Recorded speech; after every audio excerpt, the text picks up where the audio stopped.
and welcome to our final plenary live session. We're already at the end. Time goes very fast. I would now like to give the word to my colleague Ezra, who will be moderating today and who will lead us through the rest of this session. Ezra, welcome. Thank you, Bram. So welcome everybody across the world, wherever you are. Good morning, good night, good afternoon. My name is Ezra Berkat. I'm a senior scientist, sustainable food systems at Wageningen Economic Research, and indeed I'm your host or moderator for today. And together also with some colleagues at the background, I'll be reviewing your contributions in Curator this week for this fourth module of the e-course on governance. And that's what we're talking today, governance of food systems. So I suspect, or I know that from the previous sessions, you're well aware about what food systems are, the key issues at stake in food systems, also the need to transform food systems. That was a topic last week, right? So, but today we're talking about governance and the governance of food system transformation.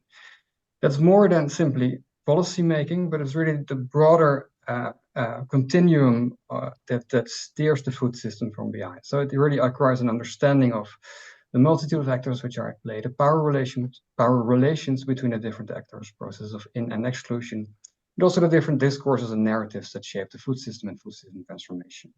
So those are all topics that we deal with today and this week in this module.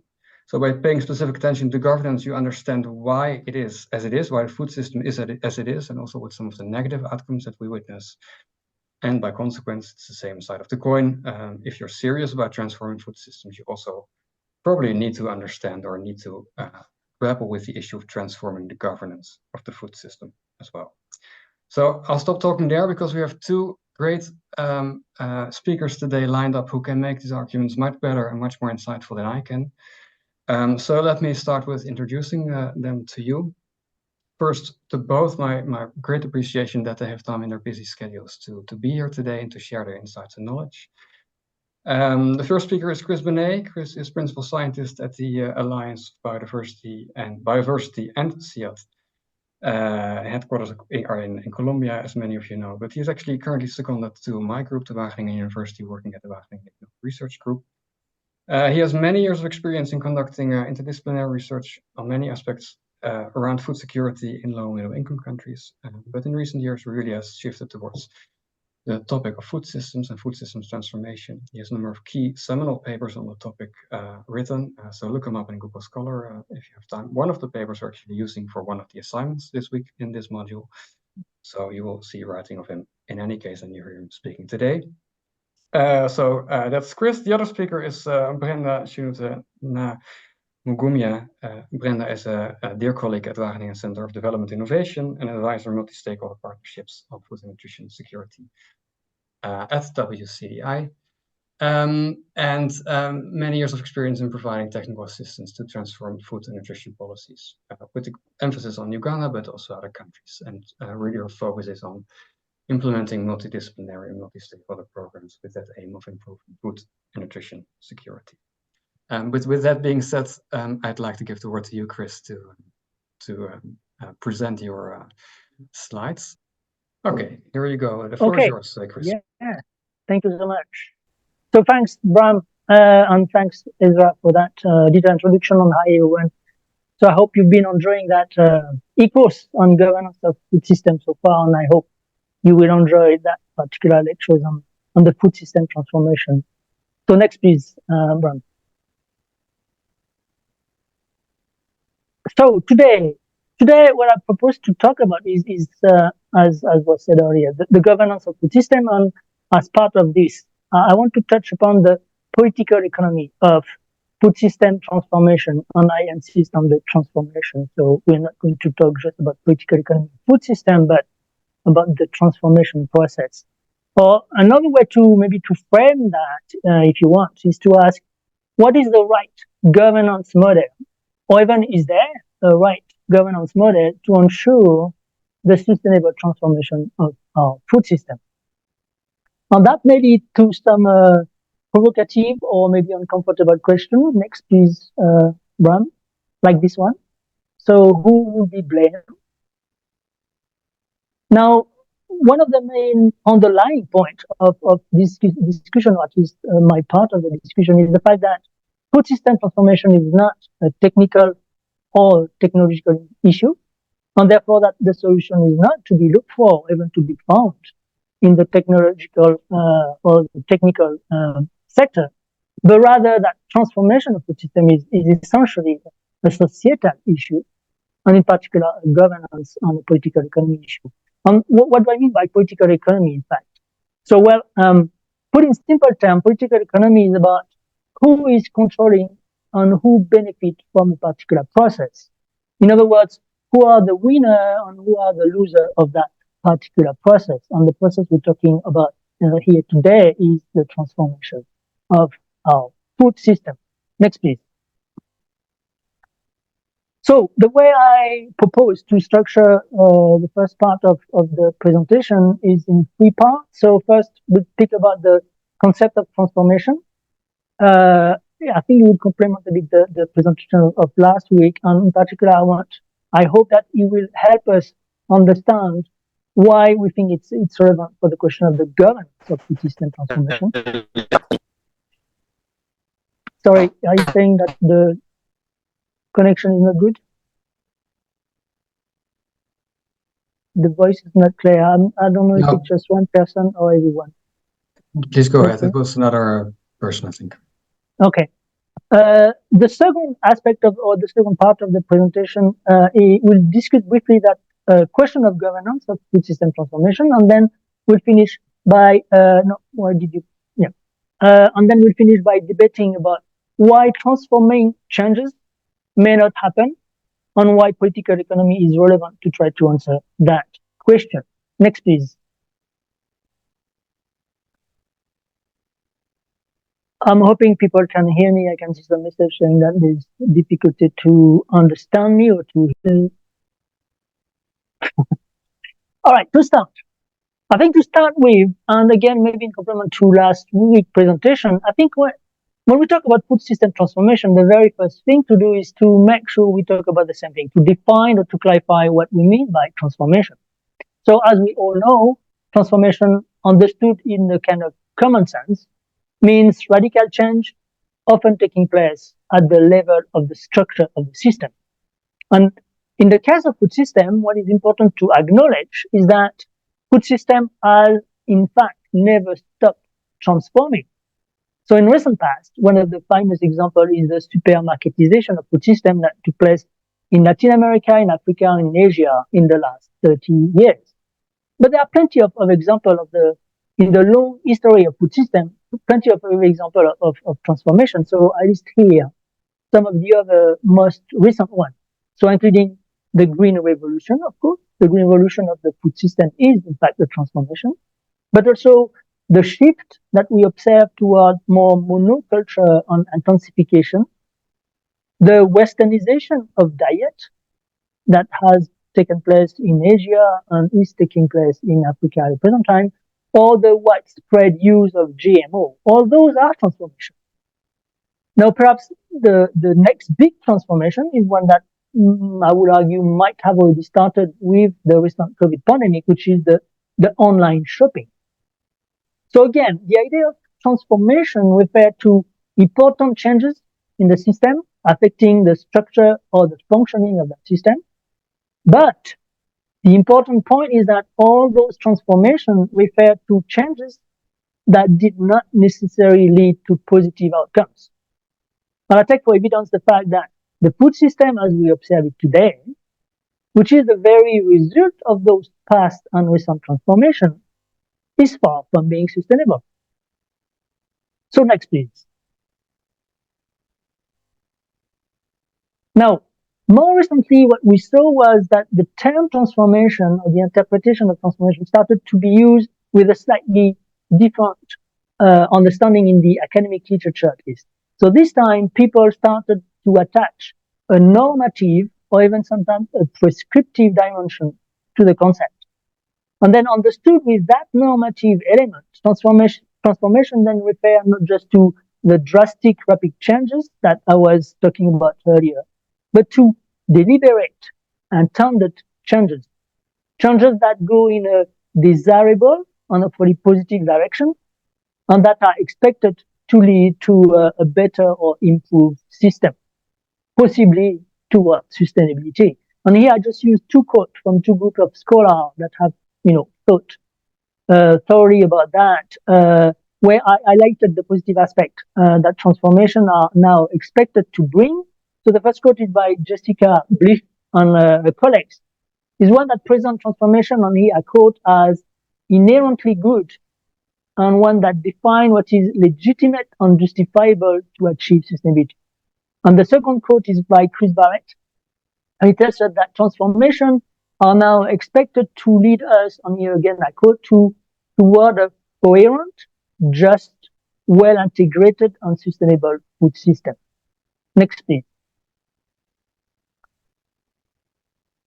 So, in sum, what we had was first the term transformation used in a conventional sense, where transformation refers to the scale or the nature of the change. Within that interpretation, technological innovation is usually seen as what drives the change, and where those innovations are themselves driven by the market dynamics, in particular by profit. Which means that at the end, the outcomes that we observe are what I call random outcomes. That is, the transformation may lead to some good outcomes, but in some of the instances, those outcomes may not be as good, at least from a sustainability or from a human health perspective. And the picture on the left is, I think, a good example of that. Next, please. So we pass from that initial conventional interpretation of transformation to the new interpretation, where this time transformation is associated with that normative dimension. So the process is not random anymore. Instead, it's intended, deliberate, and wanted. That the engine of change is not just innovation any longer. It will involve other processes, since, as we just said, innovation by themselves are driven by profit, not by sustainability. And then finally, in that new interpretation of the term transformation, we are expected to observe a clear directionality, with the idea that leads us toward more sustainability and an improved system. Now, of course, the $1 million question is, how do we pass from a random transformation as the one we saw in the past to a normative transformation as the one we need to see happening now? Next, please. And now, from a governance perspective, the relevant question will be, what governance model will allow or facilitate or trigger that normative transformation? So, at the present time, at the risk of kind of oversimplifying a bit the situation, we could say that there are currently three big types of governance models. On one hand of the spectrum, on the left-hand side, if you look at the graph, we have what we call the market model. So in that model of governance, the private sector is in the driving seat. It's the laissez-faire economic approach, where in particular tools like self-regulation, standard certification are viewed as the way to govern and guide the system. Under that model, change are driven by the market. Now, on the other end of the spectrum, on the right-hand side of the slide, we have the command and control model, where this time governments are in the driving seat. It's obviously a more top-down approach, and tools that are usually used are regulation, policies, taxes, and also subsidies. Now, you must be familiar with the third type of governance, which is right in the middle at the bottom. So this is the community-based model, if you want. So it corresponds to a system where decisions are made, or decisions are in the hands of the individual citizen or the civil society, and that follow a more bottom-up, more participatory approach, if you want. And there are several names for that, including participatory or deliberative democracy. Next, please. Now, what has been emerging in the recent years is a new type of governance arrangement, what is called hybrid models, where this time it's not just the private sector, nor the government, nor just the civil society that are in the driving seat, but a combination of multi-actors in what is called multi-level or polycentric governance. And a good example of that is something you probably have heard of, is those multi-stakeholder platforms. Next, please. So for illustration, in a recent report, the experts of what is called the Food and Land Use Coalition suggested that for a balanced transformation of food system to happen, we need at least 5 different types of actors. Government, of course, business and private sector, but also investors and financial institutions, multilateral and international organizations, and of course, citizens and consumers. Next, please.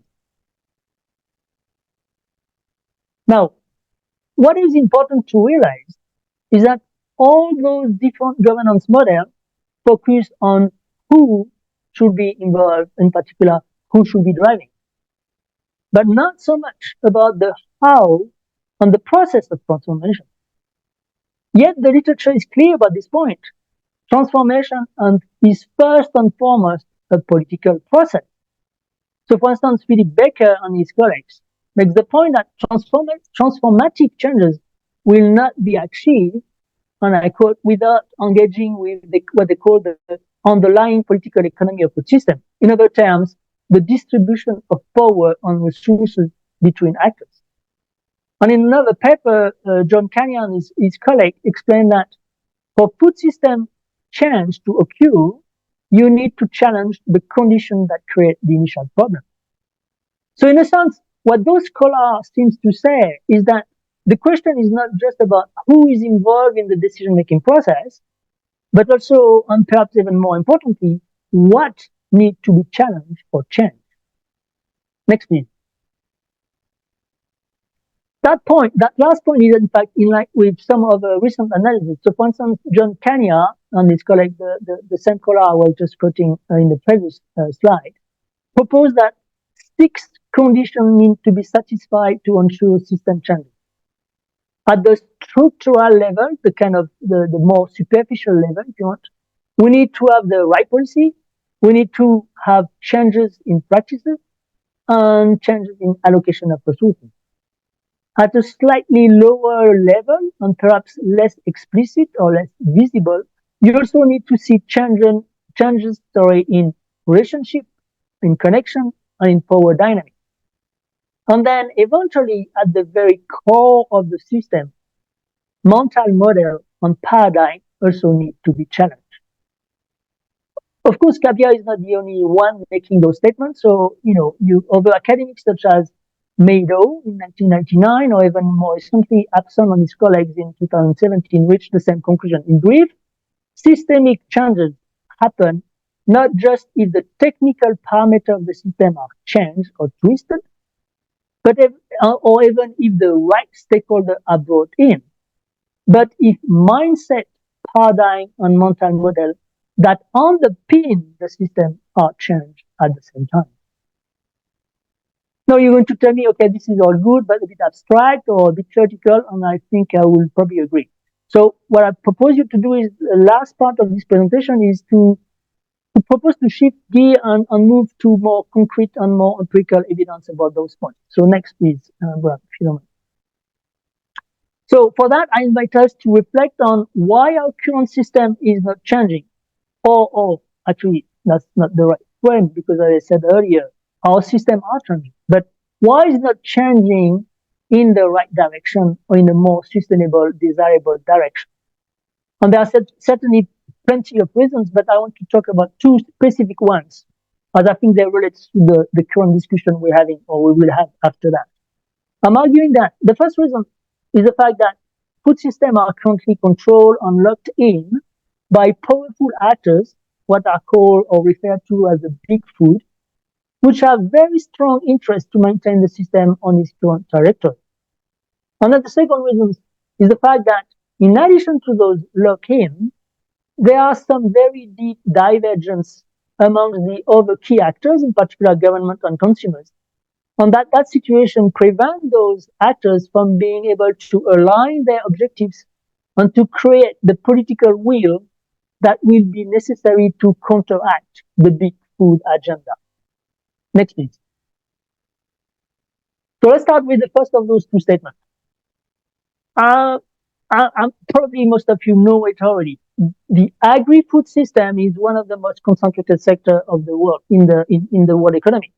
And the figure here shows that from the very upstream part of the system on the left side, with seed, input, agri-chemical, fertilizer, all the way down to the retail industry and the supermarket on the right-hand side of the graph, the food system is controlled by a very few companies.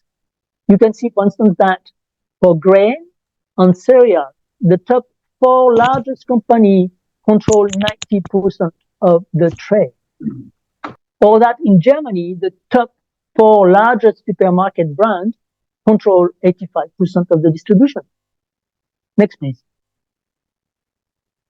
So what are the implications of that huge concentration of power and resources in the hand of a few actors? Well, the first consequence is the fact that those resources allow those companies to shape or to influence policies. And they do it through 2 main pathways. One, more visible, is through the lobbying activities, what is also called the power of influence. And one more hidden manner, less visible but equally effective, is through what we call the scale effect. The scale effect is the fact that some of those companies are so big, or they control so much of the market, that if and when they decide to change some of their commercial strategy, that change, in fact, affects the whole market. In some, they become market changers, not just game changer, but market changer. Next, please. Another way big food influence the process is through the use of the research and development, or R&D. So in theory, R&D is there to boost innovation. But in reality, what is observed is that those actors use their own R&D to limit innovation.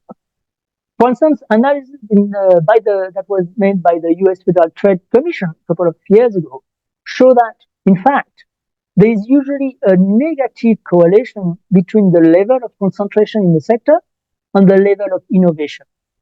So in other terms, the higher the concentration, the lower the innovation in that sector.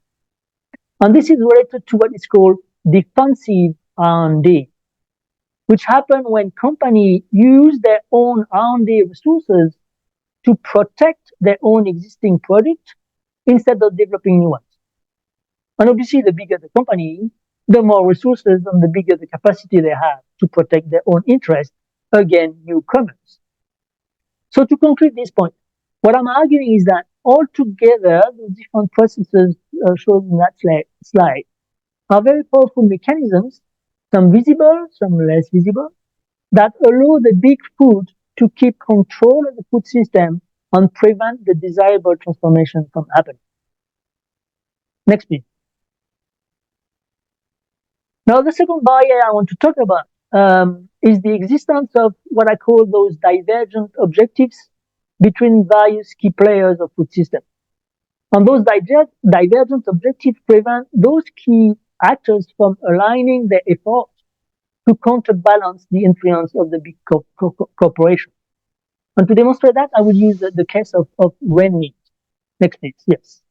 So I'm assuming you all know this graph, which is like extracted from the Eat-Lancet report. It shows that in order to stay within the planetary boundary, we will have to reduce by more or less 50% the global production and consumption of red meat. Yet, next please, what do we see? At the present time, and with the exception of Africa and South Asia, in particular India, the consumption of red meat exceed by between 300 and 600 the reference diet intake suggested by the Eat-Lancet report. And projections indicate that 3 billion people, about half of the world population, is expected to continue increase their consumption of meat in the next 20 years. And then, of course, boosted by that growth in demand, production is also projected to increase by another 90 million tons in the next 10 years.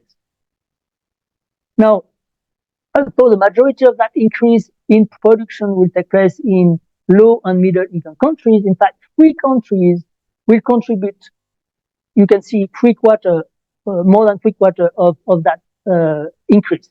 China, Brazil, amongst the emerging or emergent economy, and the US. Next, please. Now, what is important to know is that in those 3 countries, but in many others, in fact, the government is still actively supporting the meat industry, despite the fact that we know we need to reduce its production and consumption. In the US, for instance, Tyson and Smithfield, which are 2 of the largest actors of the sector, have received in aggregate more than $570 million per year of subsidy a couple of years ago. In China, the pork industry has been receiving about $20 billion per year, which is about $47 per pig. And in Brazil, the federal government is in fact a shareholder of GBS, which is the world's largest meat processor. In sum, what those figures show is that while we knew that the private sector is part of the problem, consumers by their demand, and government by their subsidy and their policy have also their share of responsibility in creating and maintaining the problem. Next, please. So we're touching to the end of that. So that leads me to the end of that presentation on one question which I'm presenting now. So the question is, using the CIAT framework, the one I presented earlier, first, what sort of change do you think will need to happen to first harness the big food innovative potential and realign it with more healthy and more sustainable objectives? Next. At the same time, make government more accountable for their policies and decisions, in particular those decisions that are known to be unsustainable. Next. And then help addressing what I call the consumer twisted problem. The fact that culturally acceptable diet, which is what people want to see in their plate, is not necessarily the same as sustainable or healthy or equitable diet. Okay, so perhaps this question we could come back on in the discussion after Brenda's presentation. So I would probably suggest you to maybe take a screenshot of the last slide, and in particular the CIAT framework, so that you have the different element of it, and then you can think of it, and we can come back to that after Brenda's presentation. Thank you so much. Thank you very much, Chris, for again a very nice presentation that gives, and sorry for the lame word choice, much food for thought, so to say. And indeed, yes, and in very nice discussion points also, indeed. Let's first go to Brenda's presentation and then open the floor for discussions, and we can come back to the discussion points that you raised.